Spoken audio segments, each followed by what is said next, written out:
لو تم بھی سنو، علماء بھی سنیں، حکمراں بھی سنیں۔ لو تم بھی سنو، علماء بھی سنیں، حکمراں بھی سنیں۔ ایک بات سنانے آیا ہوں، دشمن معاویہ کی داستان سنانے آیا ہوں۔ کیوں ہے انہیں بغض امیر معاویہ سے، ایک راز بتانے آیا ہوں۔ معاویہ نے قرآن لکھا، محمد کا فرمان لکھا، یہی بغض ہے انہیں معاویہ سے، میں تمہیں بتانے آیا ہوں۔ میرے واجب الاحترام، قابل قدر، عزیز، میرے ہم مشن، ہم سفر طلباء عزیز، دور دراز اور قرب و جوار سے تشریف لانے والے واجب الاحترام، آج میں جس عنوان کو لے کر آپ حضرات سے مخاطب ہونے کی سعادت حاصل کر رہا ہوں، اور وہ عنوان ایک عظیم انسان سے متعلق ہے۔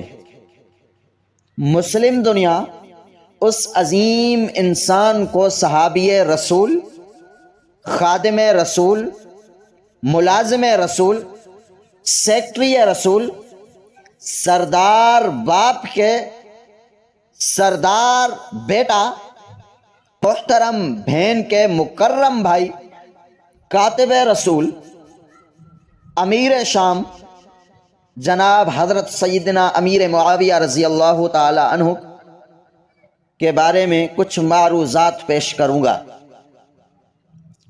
میرے محترم دوستو، جناب نبی کریم صلی اللہ علیہ وسلم کہ اس عالی شان فرمان اصحابی کالنجوم، اصحابی کالنجوم کے بعد آپ صلی اللہ علیہ وسلم کا ہر صحابی ایک چمکتا ہوا روشن ستارہ ہے، اور ان چمکنے والے اور روشن ستاروں میں سے ایک چمکتا ہوا روشن ستارہ جناب حضرت امیر معاویہ رضی اللہ تعالی عنہ بھی ہے۔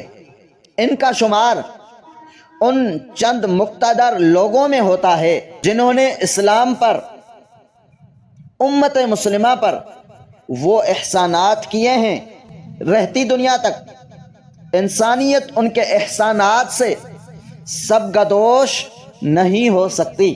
حضرت امیر معاویہ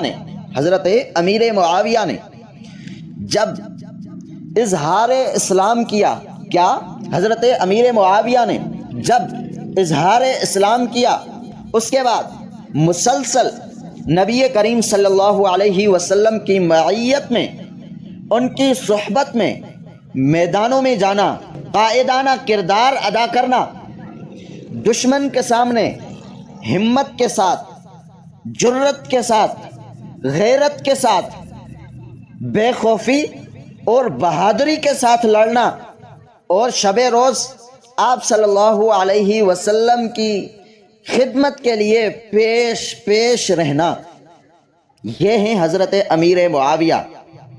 نبی پاک صلی اللہ علیہ وسلم کے وصال کے بعد جناب حضرت ابوبکر صدیق، جناب عمر، جناب عثمان، جناب علی کے زمانے میں ہر وقت میدانوں میں حاضر رہنا، اور ہر مارکے میں حاضر رہنا، ہر جنگ میں حاضر رہنا، اور اپنے زمانے خلافت میں 63,24,000 مربع میل پر اسلامی پرچم لہرانا حضرت امیر معاویہ کے کارناموں میں سے ایک کارنامہ ہے۔ یہی وجہ ہے کہ آپ صلی اللہ علیہ وسلم نے جناب حضرت امیر معاویہ کے ایمان کو دیکھ کر، حضرت امیر معاویہ کی جرت کو دیکھ کر، حضرت امیر معاویہ کی غیرت و حمیت کو دیکھ کر، بہادری کو دیکھ کر، اور جذبہ خدمت کو دیکھ کر، قدم قدم پہ آپ صلی اللہ علیہ وسلم نے حضرت امیر معاویہ کو دعائیں دی ہیں۔ کیا دی ہیں؟ دعائیں دی ہیں۔ کبھی آپ صلی اللہ علیہ وسلم حضرت امیر معاویہ کے بارے میں فرماتا ہے کہ اللہ پاک اس کو ہادی بنا دے، اس کو مہدی بنا دے۔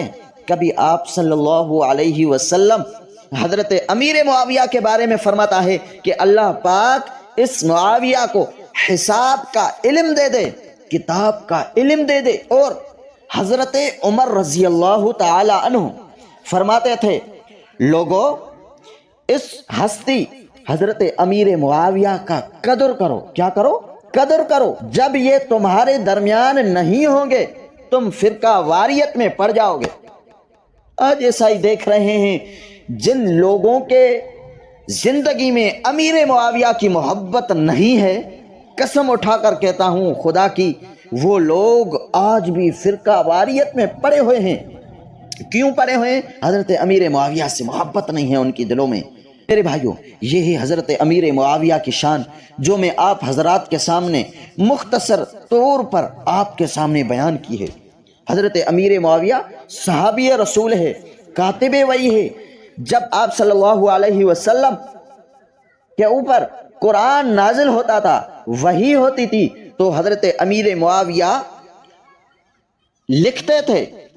آپ صلی اللہ علیہ وسلم حکم دیتے تھے کہ معاویہ آپ لکھو، یہ آیت لکھو، یہ آیت لکھو۔ تو اللہ تبارک و تعالیٰ فرماتے ہیں بِأَيْدِي سَفَرَةٍ كِرَامٍ بَرَرَةٍ۔ عظمت معاویہ کی یہی تو دلیل ہے جس کا قرآن میں اللہ نے عظمت کے طور پر، شان کے طور پر، رفت کے طور پر اللہ تبارک و تعالیٰ نے بِأَيْدِي سَفَرَةٍ كِرَامٍ بَرَرَةٍ والی آیت کو بیان کیا ہے۔ تو میرے بھائیوں، ہمارا ایمان کا حصہ ہے حضرت ابو بکر، حضرت عمر، حضرت عثمان، حضرت علی سے بھی ہم محبت کرتے ہیں، اور اس کے ساتھ ساتھ حضرت معاویہ سے بھی محبت کرتے ہیں۔ جن کی دل میں امیر معاویہ کی محبت نہیں ہے وہ مسلمان بھی نہیں ہے۔